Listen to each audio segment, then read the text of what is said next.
Assalamu alaikum, dear students. I hope you all are doing well by the grace of Almighty Allah subhanahu wa ta'ala.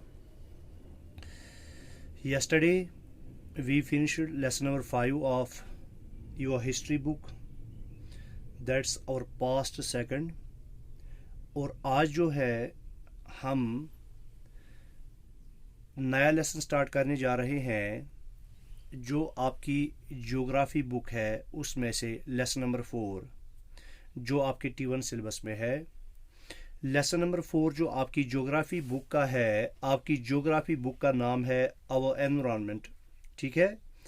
और इसी से जो है chapter 4 हमें आज स्टार्ट करना है। चैप्टर 4 जो है ये ईयर पे बेस्ड चैप्टर है, ठीक है। इसमें हमें ईयर के बारे में पढ़ना है, जो कि मैंने यहाँ पे लिखा है। लेसन जो है उसका नाम है ईयर। और यहाँ पे आज हम इंशाअल्लाह जो है इस लेक्चर में 2 टॉपिक्स को हम आज यहाँ पे डिस्कस करेंगे। एक इस चैप्टर के बारे में इंट्रोडक्शन प्लस जो कंपोजिशन ऑफ द एटमॉस्फेयर है ये हमें आज डिस्कस करना है। इस चैप्टर में जो है हम जो है कुछ टॉपिक्स जो हम पढ़ेंगे उनमें एक तो कंपोजिशन ऑफ द एटमॉस्फेयर है जो आज के इस लेक्चर का हिस्सा रहेगा। और इसी तरह से इसके बाद जो हम पढ़ेंगे इसी ईयर के साथ ताल्लुक़ रखता है एक और टॉपिक जिसका नाम है स्ट्रक्चर ऑफ द एटमॉस्फेयर। इस एटमॉस्फेयर का स्ट्रक्चर कैसा होता है वो हमें पढ़ना है, जिसमें हम different layers of the atmosphere पढ़ेंगे, जिनमें हम ट्रोपोस्फेयर पढ़ेंगे, स्ट्रेटोस्फेयर पढ़ेंगे, मीजोस्फेयर पढ़ेंगे, थर्मोस्फेयर पढ़ेंगे, एक्सोस्फेयर पढ़ेंगे। ये 5 लेयर्स का जो है हम इसको डिस्कस करेंगे अगले इंशाल्लाह दूसरे लेक्चर में। फिर उसके बाद जो है वेदर एंड क्लाइमेट, चूंकि वेदर एंड क्लाइमेट जो है इसका ताल्लुक भी एटमॉस्फेयर के साथ है तो इंशाल्लाह वो भी हम डिस्कस करेंगे। वेदर एंड क्लाइमेट में फिर उसके कुछ एलिमेंट्स आते हैं, जैसे आपका है टेम्परेचर, वो हमें पढ़ना है, एयर प्रेशर है, विंड है, ठीक है। तो इनके बारे में हम पढ़ेंगे और इस तरह से हमारा चैप्टर जो है इंशाल्लाह उसके बाद मॉइस्चर पे आएंगे हम। इस तरह आपका चैप्टर जो है वो कंप्लीट हो जाएगा, ठीक है बेटा। तो चलिए हम स्टार्ट करते हैं। तो मुझे उम्मीद है कि आप लोग जो है इस लेक्चर को बड़ी गौर से सुनेंगे, बड़े ध्यान से सुनेंगे, इसको अच्छे से वॉच करेंगे, ठीक है, ताकि आपको ये अच्छे से समझ में आ जाए। देखो बेटा, ये जो ईयर चैप्टर है, चूंकि जिस प्लेनेट पे हम रहते हैं, चूंकि सोलर सिस्टम में अभी तक जो है 8 प्लैनेट्स को डिस्कवर किया गया है। 8 प्लैनेट्स हैं, इसके बगैर भी हो सकते हैं कुछ प्लैनेट्स, मगर उनको अभी डिस्कवर नहीं किया गया है। और इन 8 प्लैनेट्स में से वाहिद एक प्लैनेट ऐसा है जिसका नाम अर्थ है। एक प्लैनेट ऐसा है जिसका नाम अर्थ है, जिस अर्थ पे हम रहते हैं। खाली जो है इसी अर्थ पे जो है एयर और वाटर वो अवेलेबल है। और यही 2 चीज़ें जो है ये लाइफ को सपोर्ट करती हैं। इसी वजह से लाइफ एग्जिस्ट जो करती है खाली अर्थ पे करती है, बाकी जो 7 प्लैनेट्स हैं वहाँ पे लाइफ एग्जिस्ट नहीं करती है। अब ये जो ईयर है, ये जो अर्थ है, इस अर्थ के इर्द गिर्द एक जो है ह्यूज ब्लैंकेट ऑफ एयर है। क्या है? Huge blanket of air. Huge blanket of air. अब ये जो बेटा ह्यूज ब्लैंकेट ऑफ एयर है, इसी को हम क्या कहते हैं? इसको हम कहते हैं एटमॉस्फेयर। क्या कहते हैं बेटा? एटमॉस्फेयर, याद रखना। तो खाली अर्थ एक ऐसी प्लेनेट है जिसके इर्द गिर्द एक ह्यूज ब्लैंकेट ऑफ एयर है, एक मोटी चादर है एयर की, जिसको हम क्या कहते हैं? एटमॉस्फेयर। अच्छा, तमाम की तमाम लिविंग थिंग्स जो यहाँ पे एग्जिस्ट करती हैं, जो यहाँ पे रहती हैं अर्थ पे, जो भी लिविंग थिंग्स है, चाहे फिर वो बर्ड्स हों, एनिमल्स हों, इंसेक्ट्स हों, ह्यूमन बींग्स हों, सब के सब जो है इसी एटमॉस्फेयर पे डिपेंड करते हैं। क्यों? यही एटमॉस्फेयर जो है हमें ईयर प्रोवाइड करता है। क्या करता है? ईयर, जिस एयर को हम क्या करते हैं, ब्रीद, क्या करते हैं बेटा, जिस एयर को हम ब्रीद करते हैं, ठीक है। और इसी तरह से ये एटमॉस्फेयर है, अगर ये एटमॉस्फेयर न होता तो यहाँ पे लाइफ एग्जिस्ट ही नहीं कर पाती। क्यों नहीं कर पाती? दो वजह हैं। एक तो हो गया, जब एटमॉस्फेयर ही नहीं होता तो तब जाके हमारे लिए एयर भी जो है वो अवेलेबल नहीं होता। जो एयर हम ब्रीद इन करते हैं और ब्रीद आउट करते हैं, जो हम सांस के ज़रिए से अंदर लेते हैं और सांस के ज़रिए से ही वापस छोड़ते हैं। तो एक तो वो हो गया। दूसरा, ये जो एटमॉस्फेयर है ये हमें किससे बचाता है? It protects us from the harmful effects of, ठीक है, protects us from harmful protects us from harmful effects of sun's rays, ठीक है, harmful effects of sun's rays। देखो, ये जो एटमॉस्फेयर है ये हमें सन की हार्मफुल रेज से जो है वो प्रोटेक्ट करता है। आपको पता है कि सन से 3 तरह की रेज आती हैं। सन जो है इससे 3 तरह की रेज आती हैं। एक हो गया जिनको हम कहते हैं इंफ्रारेड रेज। क्या कहते हैं? Infrared rays. क्या कहते हैं बेटा? Infrared rays. और दूसरी टाइप की रेज जो है उनको हम कहते हैं विजिबल लाइट, विजिबल लाइट। और तीसरी किस्म जो है उनको हम कहते हैं अल्ट्रा वायलेट रेज। क्या कहते हैं बेटा? Ultraviolet rays. इनको हम कहते हैं अल्ट्रा वायलेट रेज। ये 3 तरह की रेज जो है सन से आती है, इंफ्रारेड, विजिबल और अल्ट्रा वायलेट। इनमें से सबसे खतरनाक जो रेज है वो है अल्ट्रा वायलेट रेज। अगर ये अल्ट्रा वायलेट रेज डायरेक्टली जो है अगर ये ज़मीन पर पहुंचती है तो यहाँ पर जो है सब कुछ जो है तकरीबन हर किसी जो भी लिविंग बीइंग होगा उसको स्किन कैंसर होगा। क्या होगा? स्किन कैंसर होगा। इसके बगैर भी इसके बहुत सारे इफेक्ट्स हैं अल्ट्रा वायलेट रेज के। अब चूंकि इसी एटमॉस्फेयर में एक लेयर होती है जिसको हम कहते हैं ओजोन लेयर। ये जो ओजोन लेयर है वो ओजोन लेयर इन अल्ट्रा वायलेट रेज को एब्जॉर्ब करती है और यहाँ ज़मीन पर आने से रोकती है। तो इस वजह से ये हमें उनसे बचाती है एटमॉस्फेयर भी, ठीक है। और दूसरी चीज, अगर ये एटमॉस्फेयर न होता तो दिन में यहां पर इतनी गर्मी बढ़ जाती है। याद रखना, दिन में यहां पर इतनी ज्यादा गर्मी बढ़ जाती कि इंसान जो है वो रोस्ट हो जाता। क्या हो जाता? क्या हो जाता बेटा? वो रोस्ट हो जाता। तो वो बेक हो जाता सन की गर्मी की वजह से। और रात में इतनी ठंडी बढ़ जाती कि सब कुछ जो है वो फ्रीज हो जाता। तो ये इसी एटमॉस्फेयर की वजह से है। इसी एटमॉस्फेयर से यहाँ पे लाइफ मुमकिन है। तो हमने कहा 3 मोटी मोटी चीज़ें जो हमने इसकी इम्पोर्टेंस में पढ़ी।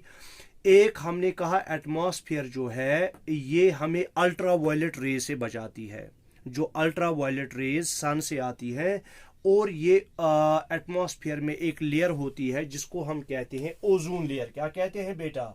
याद रखना, ओजोन लेयर कहते हैं। और यही जो ओजोन लेयर है एटमॉस्फेयर का एक हिस्सा है, ये हमें इन अल्ट्रा वायलेट रे से बचाती है। इसी तरह से जो एटमॉस्फेयर है, अगर ये एटमॉस्फेयर न होता तो सन की गर्मी इतनी ज़्यादा बढ़ जाती अर्थ पर कि जो कोई भी लिविंग थिंग होती वो बेक हो जाती, यहीं पर वो पक जाती सन की गर्मी की वजह से, जल जाती हर कोई चीज़, ठीक है, कोयला बन जाता हर किसी चीज़ का। और रात में इतनी सर्दी बढ़ जाती कि हर कोई चीज़ जो है वो फ्रीज हो जाती, वो जम जाती, ठीक है। तो ये इसी की वजह से है कि जो अर्थ है, अर्थ पर जो टेम्परेचर है वो मेंटेन रहता है इसी एटमॉस्फेयर की वजह से। क्या? तो मेंटेन्स टेम्परेचर ऑन अर्थ तो ज़मीन पर जो टेम्परेचर मेंटेन होता है वो इसी एटमॉस्फेयर की वजह से होता है। तो ये इसका इंट्रोडक्शन था बेटा। अब हमें पढ़ना है दूसरा टॉपिक आज का। वो दूसरा टॉपिक क्या है? वो दूसरा टॉपिक है कंपोजिशन ऑफ द एटमॉस्फेयर। क्या है बेटा? कंपोजिशन ऑफ द एटमॉस्फेयर, वो हम पढ़ेंगे। तो उम्मीद है कि आप अपना सारा ध्यान जो है इस वीडियो की तरफ रखेंगे।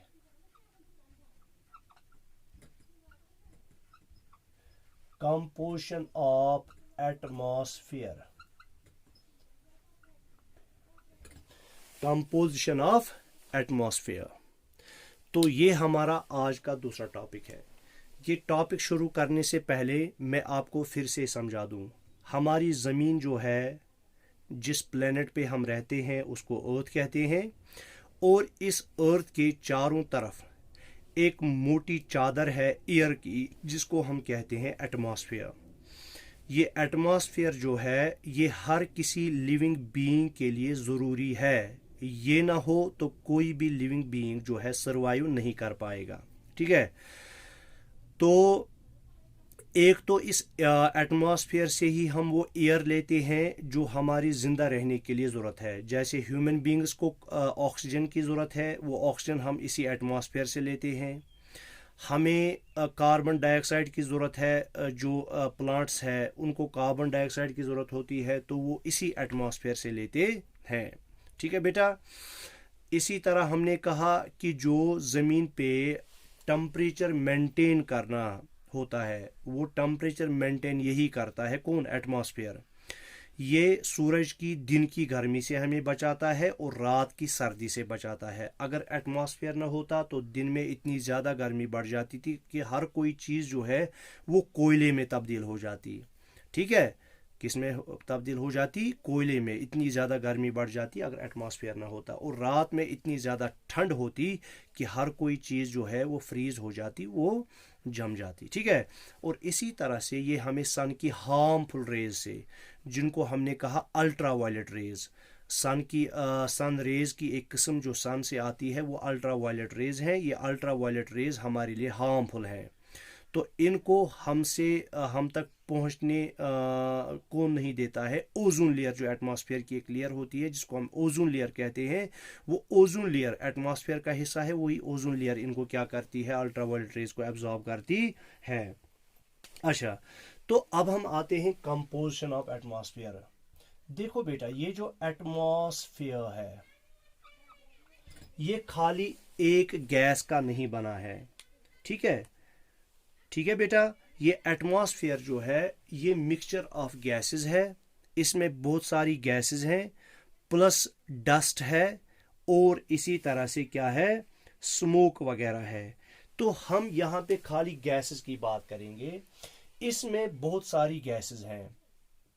किसमें? एटमॉस्फेयर में। पहले हम करेंगे बात जो सबसे एबंडेंट में गैस प्रेजेंट है एटमॉस्फेयर में, वो है नाइट्रोजन। नाइट्रोजन की जो परसेंटेज है वो है 78%।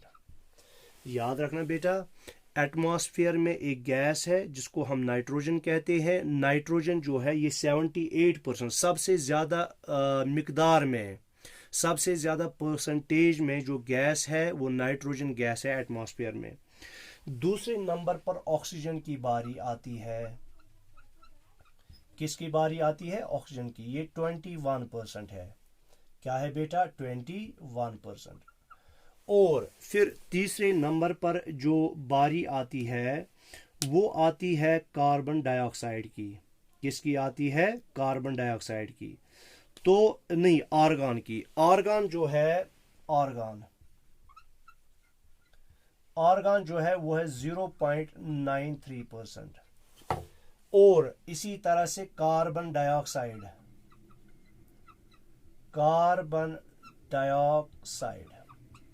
इसकी मिकदार जो है वो है 0.03%। कार्बन डाइऑक्साइड जो है वो है 0.03%।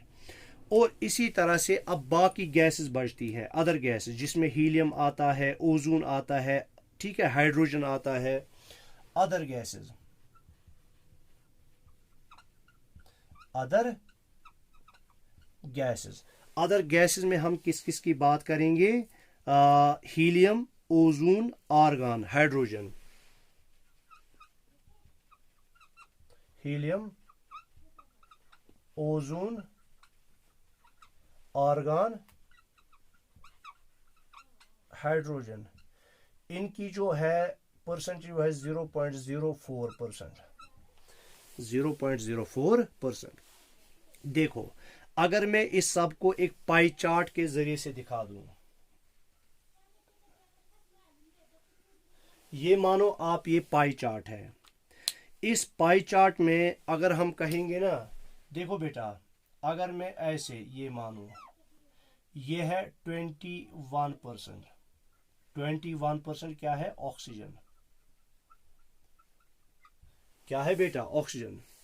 मेजर चंक जो है वो है कार्बन डाइऑक्साइड का, इसका ना नाइट्रोजन का।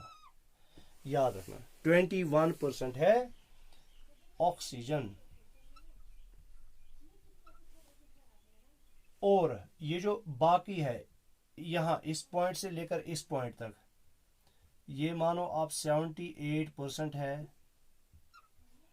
78% जो है वो है नाइट्रोजन। क्या है बेटा? नाइट्रोजन। ठीक है, यहां से हम मानेंगे ये वाला पोर्शन,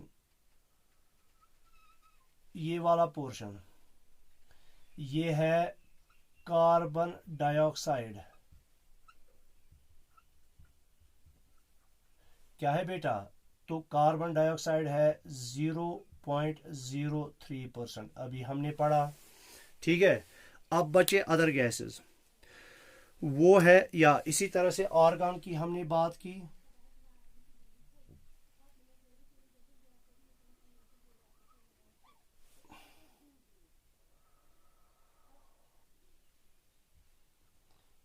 %0.93% है आर्गन। क्या है? आर्गन, याद रखना। ठीक है, आर्गन है 0.93%। इसी तरह से जो बाकी गैसेस बचती हैं, बाकी गैसेस ये हैं अदर गैसेस।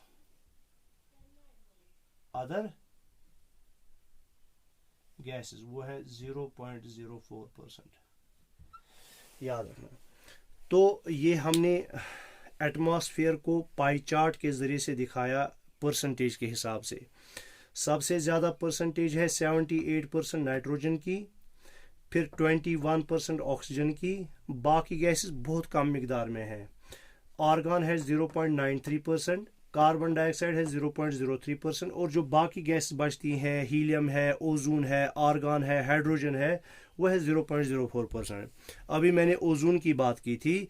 ओजोन जो है ये अल्ट्रा वायलेट रेज को क्या करता है? अल्ट्रा वायलेट रेज को एब्जॉर्ब करता है और उनको हम तक पहुंचने से रोकता है। ठीक है, अब हम पढ़ेंगे एक एक करके नाइट्रोजन, ऑक्सीजन और कार्बन डाइऑक्साइड, जो इनमें सबसे ज्यादा इंपॉर्टेंट गैसेस हैं। नाइट्रोजन, ऑक्सीजन और कार्बन डाइऑक्साइड। बाकी गैसेस भी इंपॉर्टेंट हैं, मगर सबसे ज्यादा इंपॉर्टेंट गैसेस जो हैं नाइट्रोजन, ऑक्सीजन और कार्बन डाइऑक्साइड, हम इनके बारे में एक एक करके पढ़ेंगे।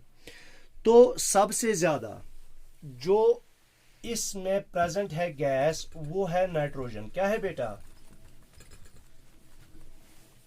नाइट्रोजन जो है ये प्लेंटीफुल गैस है एयर में। Plentiful gas in air. अब ये जो नाइट्रोजन है, नाइट्रोजन जो है ये प्लांट्स के लिए बहुत ही ज़्यादा ज़रूरी है, उनकी ग्रोथ के लिए, उनकी सर्वाइवल के लिए। क्या है? Necessary for the survival of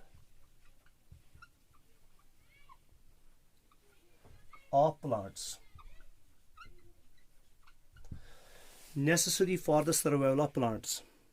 अब इनमें मसला एक चीज़ है कि प्लांट्स जो हैं, जिस तरह हम एटमॉस्फेयर से डायरेक्टली या एयर से डायरेक्टली हम क्या लेते हैं? ऑक्सीजन लेते हैं ह्यूमन बींग्स, या प्लांट जो है कार्बन डाइऑक्साइड लेते हैं, मगर नाइट्रोजन वो डायरेक्टली जो है डायरेक्टली एयर से नहीं लेते हैं, डायरेक्टली एयर से नहीं लेते हैं।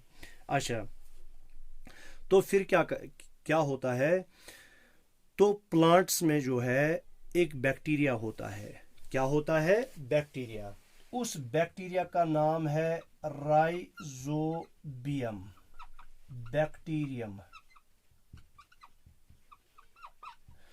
क्या है उस बैक्टीरिया का नाम? Rhizobium bacterium. और यही राइजोबियम बैक्टीरियम जो है ये इस नाइट्रोजन को फिक्स करता है, fixes nitrogen for plants, fixes nitrogen for plants. ये इस नाइट्रोजन को चेंज करता है उस फॉर्म में जिस फॉर्म को प्लांट्स फिर एब्जॉर्ब कर सकते हैं। तो ये काम किसका होता है? Rhizobium bacterium. और ये जो राइजोबियम बैक्टीरियम है ये कुछ प्लांट्स के रूट्स में रहता है। कहाँ पे रहता है बेटा? कुछ प्लांट्स के रूट्स में। और फिर यही राइजोबियम बैक्टीरियम जो है ये इस एटमॉस्फेरिक नाइट्रोजन को इस फॉर्म में, उस फॉर्म में फिक्स करता है जिस फॉर्म को जो है प्लांट्स फिर आसानी से क्या कर सकते हैं? उसको इनटेक कर सकते हैं। ठीक है, आया समझ में? तो प्लांट्स जो है इस नाइट्रोजन को cannot take it directly from air, तो ये इसको जो है एयर से डायरेक्टली नहीं ले सकते प्लांट्स। फिर क्या होता है? फिर इन प्लांट्स में, कुछ प्लांट्स में, सारे प्लांट्स में नहीं, कुछ प्लांट्स में राइजोबियम बैक्टीरियम होता है। ये बैक्टीरिया का नाम है। यही राइजोबियम बैक्टीरियम जो है ये इस एटमॉस्फेरिक नाइट्रोजन को फिक्स करता है उस फॉर्म में जिस फॉर्म को ये इजीली क्या है? डाइजेस्ट कर सकते, जिस फॉर्म को इजीली एब्जॉर्ब कर सकते हैं। ये राइजोबियम बैक्टीरियम जो है प्लांट्स के रूट्स में होता है, और खास तौर पर उन प्लांट्स में जिनको हम कहते हैं लिग्यूमिनस प्लांट्स। क्या कहते हैं? Leguminous plants. ठीक है, याद रखना, लिग्यूमिनस प्लांट्स। अब दूसरी जो प्लेंटीफुल गैस है एयर में वो है ऑक्सीजन। क्या है बेटा? ऑक्सीजन। और ये जो ऑक्सीजन है ये नेसेसरी फॉर ह्यूमन बींग्स है, necessary for human beings and animals. ठीक है, ऑक्सीजन जो है ये ह्यूमन बींग्स और एनिमल्स के लिए बहुत ही ज़्यादा ज़रूरी है, क्योंकि इस ऑक्सीजन के बगैर जो है कोई भी लिविंग बीइंग, चाहे फिर वो इंसान हो या एनिमल हो, वो सर्वाइव नहीं कर सकता, वो जिंदा नहीं रह सकता। ठीक है बेटा, वो सर्वाइव नहीं कर सकता, वो जिंदा नहीं रह सकता। तो इसके लिए इसको किसकी ज़रूरत पड़ती है? ऑक्सीजन की ज़रूरत पड़ती है। और ये ऑक्सीजन इसको कहाँ से मिलता है? ये इसको एयर से या एटमॉस्फेयर से मिलता है। आया समझ में? अब ये ऑक्सीजन जो है ये कहाँ से आता है एटमॉस्फेयर में? ये असल में जब फोटोसिंथेसिस होती है, फोटोसिंथेसिस एक ऐसी प्रोसेस है, the process through which plants make their own food. ठीक है, जिसके ज़रिए से प्लांट्स अपना फूड खुद तैयार कर सकते हैं। तो उस फोटोसिंथेसिस के लिए जो प्लांट्स है उनको एक तो कार्बन डाइऑक्साइड चाहिए। क्या चाहिए? Carbon dioxide. प्लस चाहिए वाटर, प्लस चाहिए वाटर। CO2 हो गया कार्बन डाइऑक्साइड, प्लस H2O हो गया वाटर। ठीक है, कार्बन डाइऑक्साइड और वाटर। तो जब वो कार्बन डाइऑक्साइड और वाटर लेते हैं वो अपने लिए C6H12O6 हो गया ग्लूकोज बनाते हैं। क्या बनाते हैं? ग्लूकोज, जिसको वो एज अ फूड यूज करते हैं। प्लस इसी के साथ साथ जो है इसके साथ साथ ये ऑक्सीजन भी रिलीज करते हैं। O2 हो गया ऑक्सीजन,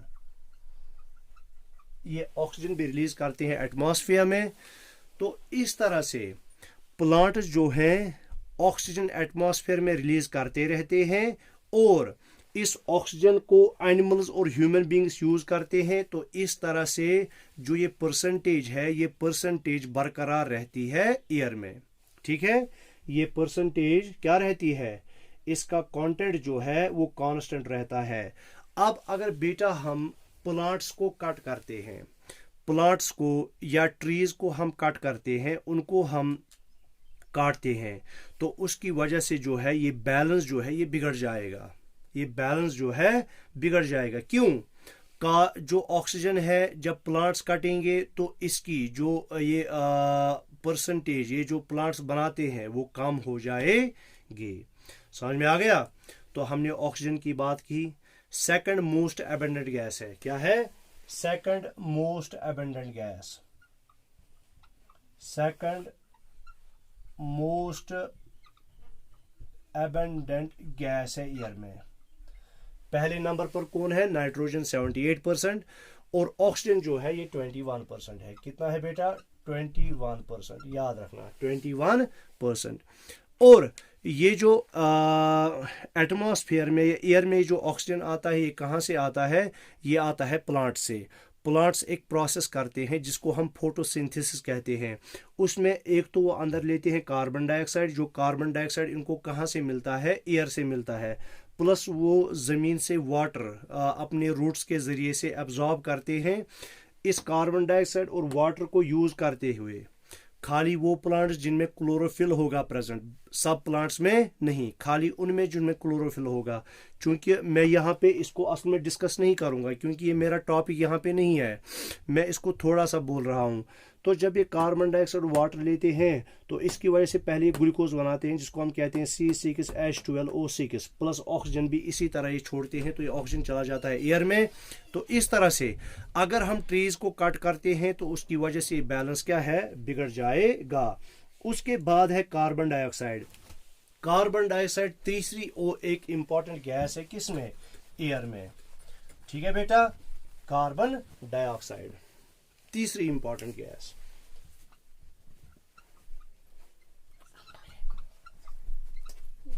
कार्बन डाइऑक्साइड तो अभी मैंने कहा 0.03% है इसकी एटमॉस्फेयर में, 0.03% है। अच्छा, तो ये भी एक इंपॉर्टेंट गैस है। अगर कार्बन डाइऑक्साइड ना हो तो प्लांट जो है वो सरवाइव नहीं कर पाएंगे। तो plants cannot survive without it, can't survive without it, without it. अभी हमने बेटा बात की कि जो कार्बन डाइऑक्साइड है, इस कार्बन डाइऑक्साइड को जो है प्लांट्स यूज करते हैं किस में से? एटमॉस्फेयर में से, और वो ऑक्सीजन प्रोड्यूस करते हैं, जो ऑक्सीजन वो रिलीज करते हैं एटमॉस्फेयर में। मगर कार्बन डाइऑक्साइड को कौन रिलीज करता है? कार्बन डाइऑक्साइड को रिलीज करता है कौन? Human beings. कौन? Human beings and animals. जो ह्यूमन बींग्स हैं और एनिमल्स हैं, ह्यूमन बींग्स और एनिमल्स जो हैं वो क्या करते हैं? Human beings and animals release it in air. जब मैं इनहेल करता हूं, जब भी कोई ह्यूमन बींग या एनिमल इनहेल करता है, वो सांस अंदर लेता है, तो वो ऑक्सीजन अंदर लेता है। क्या लेता है? ऑक्सीजन। ये ऑक्सीजन अंदर बॉडी में यूज होता है हर किसी सेल में, ठीक है, जिसको हम कहते हैं रेस्पिरेशन। क्या कहते हैं? रेस्पिरेशन। रेस्पिरेशन प्रोसेस के थ्रू क्या होता है? ऑक्सीजन यूज होता है और फिर ये ऑक्सीजन के बदले कार्बन डाइऑक्साइड छोड़ते हैं बाहर, और इस तरह से ये कॉन्स्टेंटली जो है ये कार्बन डाइऑक्साइड बनता रहता है और यूज होता रहता है। ठीक है, तो अभी मैंने कहा प्लांट जो है जब ये फोटोसिंथेसिस करते हैं, ग्रीन प्लांट्स वो फोटोसिंथेसिस प्रोसेस में कार्बन डाइऑक्साइड का यूज करते हैं। अगर कार्बन डाइऑक्साइड न हो वो अपना फूड प्रिपेयर नहीं कर सकते, वो अपनी गिजा नहीं बना सकते। अगर गिजा नहीं बना सकते तो वो मर जाएंगे। ये कार्बन डाइऑक्साइड एटमॉस्फेयर में कहां से आता है? ये कार्बन डाइऑक्साइड एटमॉस्फेयर में कौन छोड़ता है? Animals and human beings. तो इंसान अंदर जो है हवा से ऑक्सीजन लेता है, ऑक्सीजन अंदर लेता है मगर कार्बन डाइऑक्साइड बाहर छोड़ता है। ठीक है बेटा, कार्बन डाइऑक्साइड क्या छोड़ता है? बाहर छोड़ता है। ठीक है। अब अगर तो इसकी वजह से जो ये बैलेंस है 0.03% ये मेंटेन रहता है। मगर अगर जो है जब हम फॉसिल फ्यूल्स का यूज करते हैं, क्या करते हैं? फॉसिल फ्यूल्स का यूज करते हैं। जब हम फ्यूल्स को जलाते हैं, चाहे हम लकड़ी को जलाएं, चाहे किसी भी टाइप के तेल को जलाएं, चाहे वो कैरोसिन हो, चाहे वो पेट्रोल हो, चाहे डीजल हो, तो इनके जलाने से बहुत सारा कार्बन डाइऑक्साइड प्रोड्यूस होता है। क्या होता है? कार्बन डाइऑक्साइड प्रोड्यूस होता है। और इस तरह से रोजाना जो है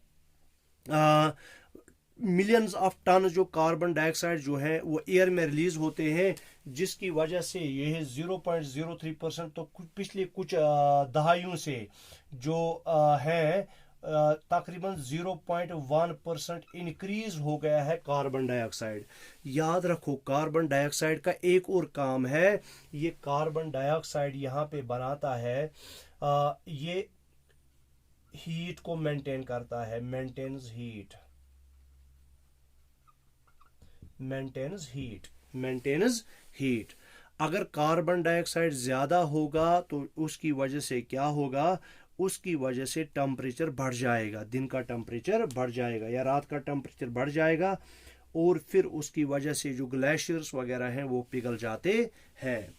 तो इस तरह से हमने कंपोजिशन ऑफ एटमॉस्फेयर में पढ़ा कि एटमॉस्फेयर या एयर जो है ये बहुत सारी गैसेस का बना है, एक ही गैस का नहीं बना। जिसमें हमने टू मोस्ट एबंडेंट गैसेस जो है वो है नाइट्रोजन, इसकी परसेंटेज है 78%, और ऑक्सीजन की है 21%। ठीक है। उसके बाद आर्गन है तीसरे नंबर पर 0.93%, कार्बन डाइऑक्साइड है 0.03%, और बाकी जो गैसेस बचती हैं जिनमें हमने आर्गन की बात की, हीलियम की बात की, ओजोन की बात की, हाइड्रोजन की बात की, उनकी परसेंटेज जो बनती है वो है 0.04%। ठीक है। फिर हमने एक एक करके पढ़ा नाइट्रोजन को। नाइट्रोजन